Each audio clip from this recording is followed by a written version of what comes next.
పదానికి తెలుగులో అర్థం ఆజ్ఞను అనుసరించడం లేదా చెప్పినట్లు వినడం. ఆజ్ఞాపాలన అంటే ఎవరైనా ఒక అధికారి లేదా పెద్దవారు ఇచ్చిన ఆజ్ఞను ఆర్డర్, దీనిని కమాండ్మెంట్ అంటారు. కమాండ్మెంట్, మీరు బైబిల్లో 10 కమాండ్మెంట్ అని మీరు ఉంటారు. అంటే 10 ఆజ్ఞలు. 10 ఆజ్ఞలు మనము ఆలోచన చేస్తే ఈ 3 పాటల ఆధారంగా దేవుడు మనకిచ్చినటువంటి జ్ఞానాంశము. ఇంగ్లీష్లో చాలా అర్థాలు ఉంటాయి, దాన్ని తెలుగులో మాత్రం తెలుగుకి ఒక ఇంగ్లీష్ పదం ఒబీడియన్స్. అదే తెలుగులో దాన్ని మీనింగ్ కనుక మనం ఆలోచన చేస్తే ఆజ్ఞను అనుసరించడం, ఆర్డర్ని తూచా తప్పకుండా నెరవేర్చడం. దీనికి సమానమైనటువంటి అర్థాలు మనము ఆలోచన చేస్తే దేవుడు ఏది చెప్పాడో దానిని మనము చేయటం. ఇశ్రాయేలు ప్రజలు చాలాసార్లు దేవుని చెప్పినట్లుగా దేవుని మాటలు వారు వినలేదు. దేవుడు ఒకటి చెప్తే వాళ్ళు తమ సొంతంగా కొన్ని పనులు దేవునికి ఆయాసం కలిగే రీతిగా, దేవునికి కోపం వచ్చే రీతిగా, దేవునికి దుఃఖం వచ్చే రీతిగా కొన్నిసార్లు వారి ప్రవర్తన దేవుని చాలా విపరీతంగా ఉంటూ ఉండేది. అలాంటప్పుడు దేవుడు వారిని ఎలా శిక్షించాలో అలాగే శిక్షిస్తూ ఉండేవాడు. మన పిల్లలు మన మాటలు విన్నప్పుడు మనం కూడా ఏం చేస్తాం? గద్దిస్తాం, అవసరమైతే 2 దెబ్బలు వేస్తాం.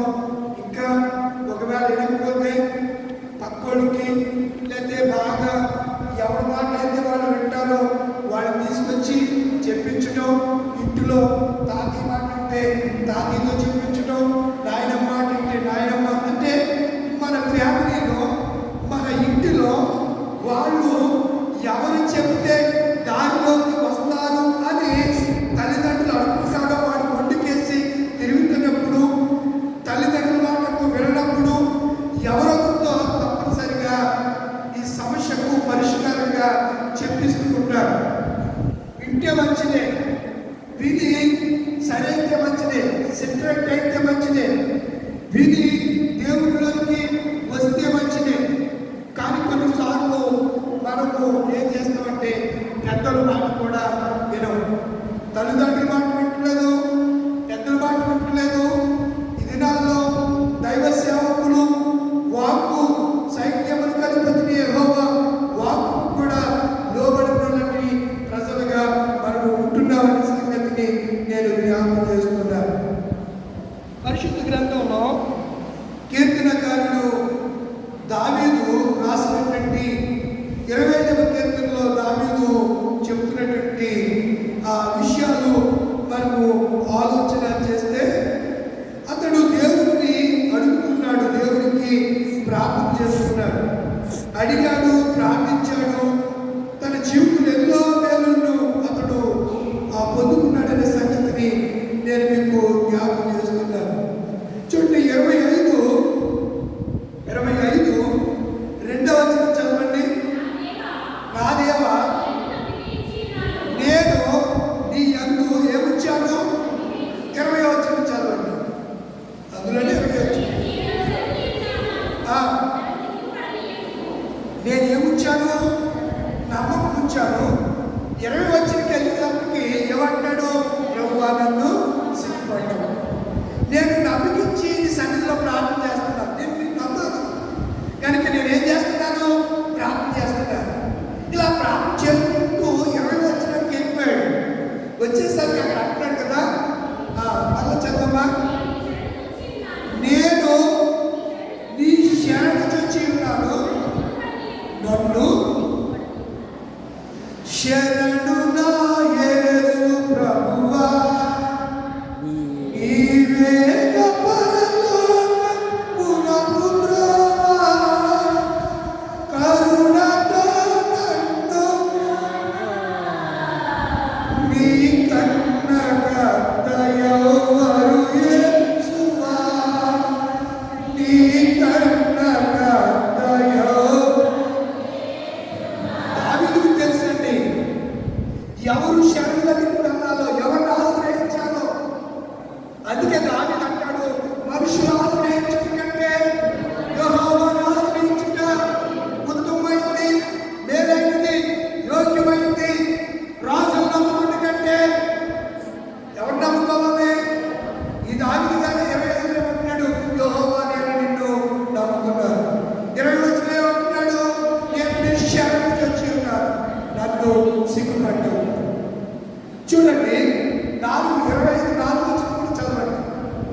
ఏం తెలియజేయాలి? నేను నమ్మిక ఉంచాను, నీ మార్గము నాకు. నేను ఎందుకు మీకు ఇలా చెప్తున్నంటే, ఇక్కడ అడుగుతూ ఉన్నాడు, మరొక చోట దేవుణ్ణి మరొక విధంగా అడుగుతున్నాడు. ఇందాక మొదటి వచనంలో రెండో వచనం ఏమంటున్నాడు? నా దేవా నేను నీ యందు. 20 వచనం ఏమంటున్నాడు? దేవా నేను నీ శాంత చూచి ఉన్నాను నన్ను. ఇప్పుడు 24 ఏమంటున్నాడు? నీ మార్గము నాకు, నీ మార్గము నాకు. ఏ మార్గం అదే? ఏ మార్గం? జీవ మార్గం. ఇందాక పాడం,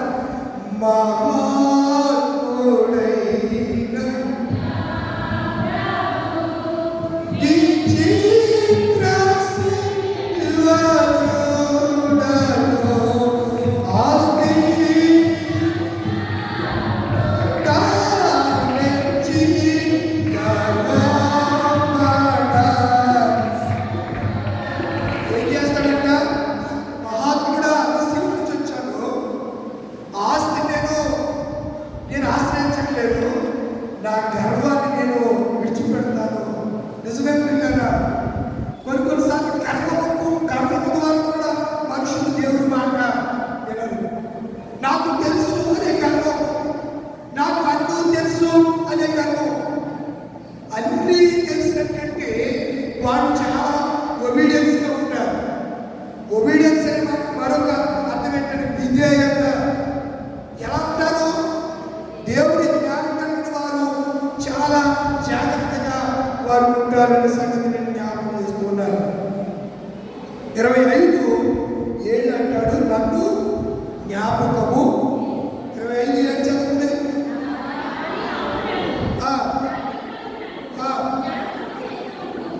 ఏమంటున్నాడు? జ్ఞాపకములో ఉంచుకొనకము. జ్ఞాపకము తెలిసి తెలియక నా బాల్యంలో ఇప్పుడు ఈ మోరాలకి లేకపోతే పిల్లలు ఒడ్డుకెత్తి తిరుగుతూ ఉంటారు. ఇప్పుడు పిల్లలు ఏంటంటే పెద్దవాళ్ళు కూడా కొన్నిసార్లు భార్య మాట భర్త పెట్టలేదు, భర్త మాట భార్య పెట్టలేదు, వినటువంటి పరిస్థితులు కూడా కొన్ని కుటుంబాల్లో ఉంటూ ఉంటాయి. అలాంటప్పుడు వినకపోతే ఆ ఇంట్లో ఏమైనా శాంతి ఉంటుందా? శాంతి ఉంటుందా? సమాధానం ఉంటుందా? మొగుడి పిల్లలకి గొడవ వచ్చిందంట, వస్తే చీటీ రాసి అన్నాడంట కొడుకుతోటి, రేపు పొద్దున ఉదయం నేను మీటింగ్కి వెళ్ళాలి, 7 గంటలు లేకపోయి అని చెప్పి చీటీ రాసి అక్కడ పెట్టాడంట. 7కి చీటీ రాసి 7 అయింది లేకపోతే చీటీ రాసిందంట. అంటే ఎందుకు ఏం లేదు, మార్పులే ఇలా అయిపోయిందంటే 10 అయింది. ఎక్కడికి వెళ్తాడు? ఆఫీస్కి వెళ్ళే అవకాశం ఉంటుందా? కనుక ఇంట్లో ఉన్నటువంటి వ్యక్తులు ఒకరి మాట ఒకరు వినాలంటే, అలా విన్నప్పుడే మనకు దేవుడి మాట వినగలుగుతాం. మనము భూమి మీద ఉన్న మన తల్లిదండ్రులు, మన పెద్దలు, మన సంఘం మాట, మన సేవకుల మాట మనం విన్నప్పుడు పరలోకంలో ఉన్నటువంటి దేవుడు ప్రస్తుతానికి మన కళ్ళు కనిపించడు కదా. ఆయన మాట మనం వింటున్నామో లేదో తెలుసు ఆయనకి. కానీ చాలాసార్లు 99% మనం చాలాసార్లు డివినిటీ అంటే అవిధేయంగా ఉంటాం. ఒబీడియన్స్ అంటే విధేయత, డివినిటీ అంటే అవిధేయత అంటే లోబడుతూ ఉంటాం, వినకుండా ఉంటాం. కానీ దావీదు అంటున్నాడు, అలా చేసినప్పుడు దావీదును దేవుడు తన ప్రార్థన విన్నాడు. ఇక్కడ యేసు ప్రభువు గారు ఈ యూదుల్ని వీళ్ళు ఉద్దేశించి ఒక ఉపమానం చెప్తారు. ఆ ఉపమానంలో చూడండి, ఉపమానంలో తండ్రి మాటను పాటించిన కుమారుని ఉపమానం ఇది. దీనికి నేను టైటిల్ ఏది ఇచ్చానంటే, తండ్రి మాటను పాటించినటువంటి కుమారుడు. ఎవరు పాటించారు? ఇందులో కొడుకులు ఉన్నారు కదా అక్కడ. ఎవరు పాటించారు? మొదటి వాడు ముందు ఏమన్నాడు? అది మీరు ఆలోచన చేయాలి. ఈ మొదటి వాడు ఎవరికి సూచనగా ఉన్నాడు అని అంటే సుంకరులకును వేశ్యలకును ఇతడు సాదృశ్యంగా కనబడుతున్నాడు. పెద్దవాడు చిన్నాడు నేను వెళ్తామంటే ఇస్తానే వెళ్తాను అని చక్కగా చెప్పాడు, కానీ వెళ్ళలేదు. చిన్న కుమారుడట యూదా మత నాయకులకు సాదృశ్యంగా కనబడుతున్నాడు. ఇక్కడ లేఖనంలో ఎంతమంది వ్యక్తులు కనబడుతున్నారు? ఒక తండ్రికి ఇద్దరు కుమారులు ఉన్నారు. పెద్ద కుమారుడిని పిలిచి తండ్రి ఒక మాట చెప్పడం, ఆజ్ఞను ఒక కమిట్మెంట్ను జారీ చేశాడు. జారీ చేస్తే ముందేమన్నాడు? డాడీ నేను వెళ్ళలేదు అని చెప్పాడు.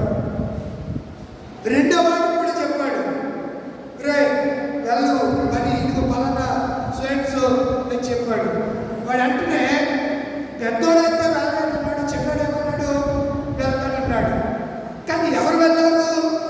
ఆ ఉపమానంలో, ఆ ప్రియములలో, ఆ ప్యాసేజ్లో ఎవరు వెళ్ళారు అని యేసుప్రభు చెప్పారంటే, అలా చెప్తూ మీకంటే ముందుగా శాస్త్రులు, పరిసయ్యులు, వేశ్యలు పరలోకంలో వెళ్తారు, మీరు ఎప్పటికీ వెళ్ళరు, ఎందుకంటే మీరు వింటున్నారు కానీ పాటించట్లేదు.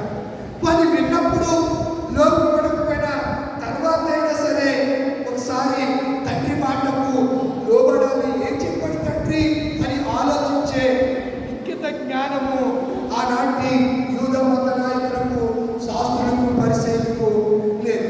వీళ్ళకి ఎంతసేపు మతం పిచ్చి, మతం మతం మతం మత్తులో నిలిచినారు. మతము చాలా ఘోరమైనటువంటి కార్యాలు చేస్తారు. మత యుద్ధాలు జరిగాయి, వాటిని ఇంగ్లీష్లో క్రూసైడ్స్ అంటారు. ఏమంటారు? క్రూసైడ్స్, మత యుద్ధాలు. చాలా మత యుద్ధాలు జరిగాయి. క్రైస్తవులకు, ముస్లింలకు యుద్ధాలు జరిగాయి. అప్పుడు మెజారిటీ పీపుల్ క్రైస్తవులు కనుక ముస్లింల మీద క్రైస్తవులు విజయ పతాకాన్ని ఎగరవేశారు. ఎప్పటికీ కూడా అగ్రరాజ్యమైన అమెరికా మాట ప్రపంచంలో ఉన్న ఏ దేశమైనా వాడు మాట చెప్తే, అమెరికా దేశస్తుడు డొనాల్డ్ ట్రంప్ గారు చెప్తే చిన్న దేశాలన్నీ వినాలి. నరేంద్ర మోడీ గారు కూడా మొన్న నేను ఎన్నో అన్నాడు. వినకపోతే ఏం చేశాడు? సుంకం విధించాడు, టారిఫ్స్ విధించాడు. 100 రూపాయలకి 1000 రూపాయలు వెళ్ళింది. బేరం oil, crude oil, petrol, chemicals ఇవన్నీ కూడా ప్రతి దాని మీద సుంకాలు విధించాడు. దెబ్బతోటే దానికి వెళ్ళాడు.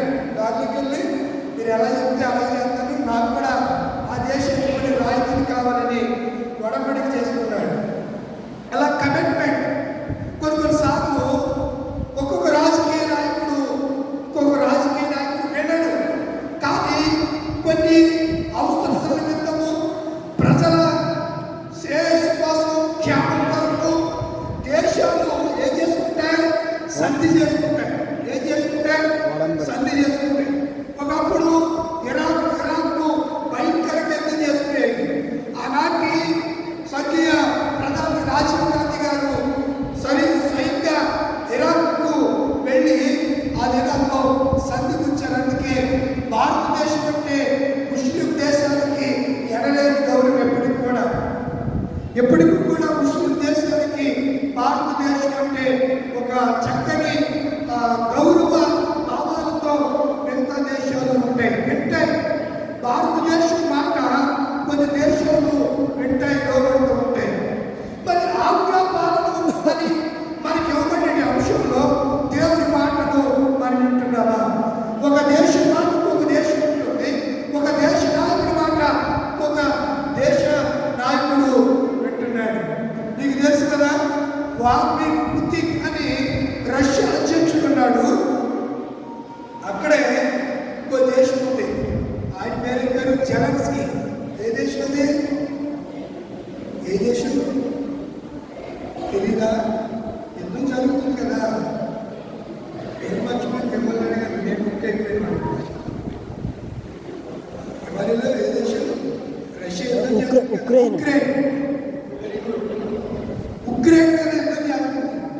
అప్పుడే 3 సంవత్సరాలు జరుగుతుంటే ఈ ఉక్రెయిన్ అధ్యక్షుడైనటువంటి జెలెన్స్కీ యూదుడు. ఈ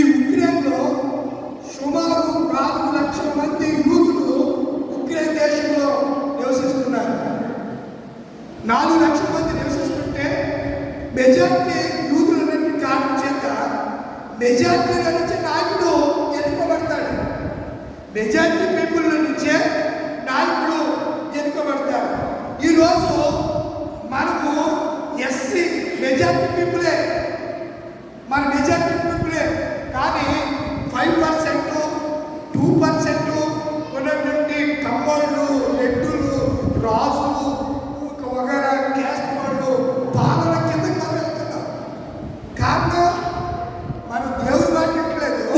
అందుచేతనే దేవుడు వేరే వాళ్ళ పరిపాలన కింద మనకు పాలకులు, వేరే పాలకులు మనకు పరిపాలిస్తుంటే మనకు వారి పాలన కింద మనం కొనసాగుతున్నాం. ఇది కేవలం మన తప్పిదమని నేను మీకు జ్ఞాపకం చేస్తున్నాను.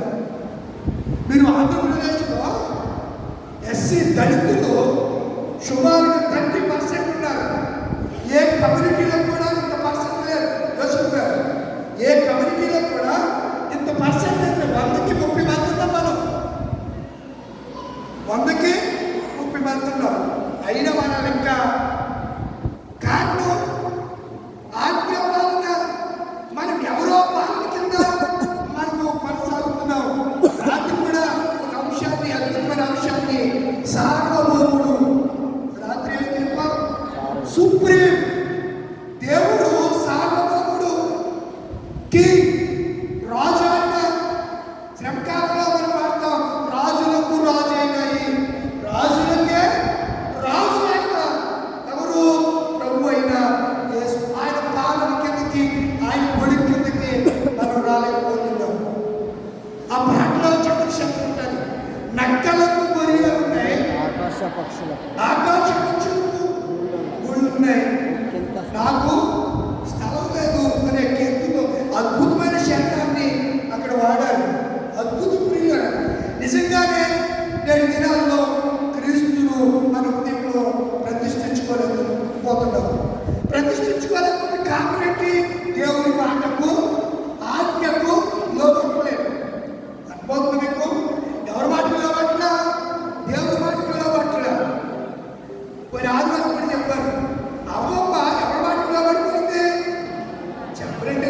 చేతి చెప్పినా 45 నిమిషాల అమ్మవారి మాటకి లోబడిపోయింది. మనం ఎవరికి లోబడాలి? ఎవరికి వినియోగించుకోవాలి? ఎవరి మాట వినాలి? మన ప్రభు అయిన యేసు. ఎవరైనా ఈ లోకంలో మన కొరకు సిలువలో పంపించారా? ఎవరైనా మన కొరకు రక్తాన్ని కాచారా? ఎవరైనా శ్రమలను సహించారా? ఆయన ఇంత చేస్తూ కూడా సిలువలో వేలాడుతున్నప్పుడు ఆయన చెప్పిన మాట, తండ్రి మీరేమి చేస్తున్నారు? నోటి ఎంత ప్రేమ ఉంది. అందుకే పాడించారు ఇందాక నోట, ఇంతగలమా యేసు ప్రేమను సంతసమునందు తిందును భక్తముగా తన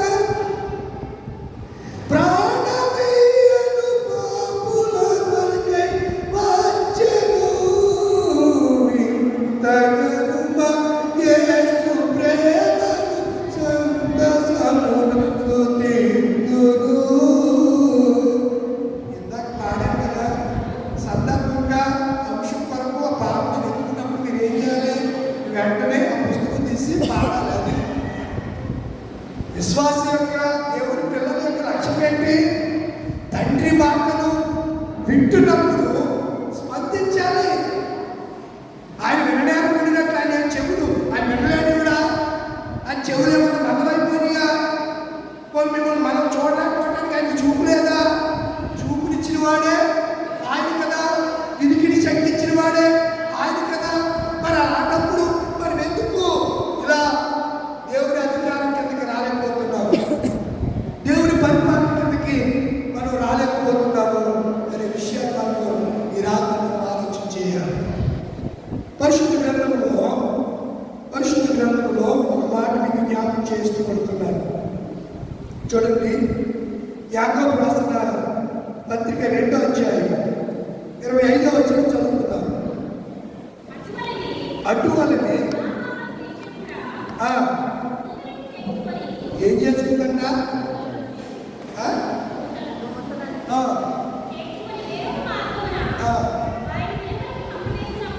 దూతలా దేవుని వారా?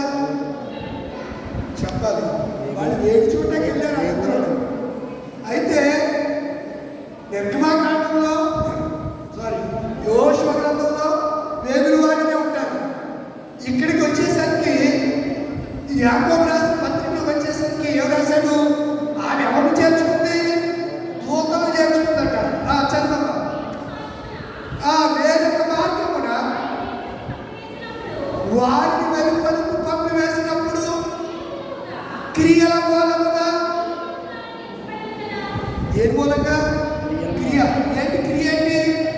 వచ్చిన వాళ్ళని తన ఇంటిలో ఆతిథ్యం ఇచ్చి వాళ్ళకి సైన్యం కంటపడకుండా మిద్ది మీద పెట్టులో దాచేసింది. వాళ్ళందరినీ దాచేసి పైన ఏమేసేసింది? జబ్బు వేసేసింది. వాళ్ళిద్దరిని యెహోషువ కాదేశించి పంపించాడు ఎరుకోలోకి. పంపిస్తే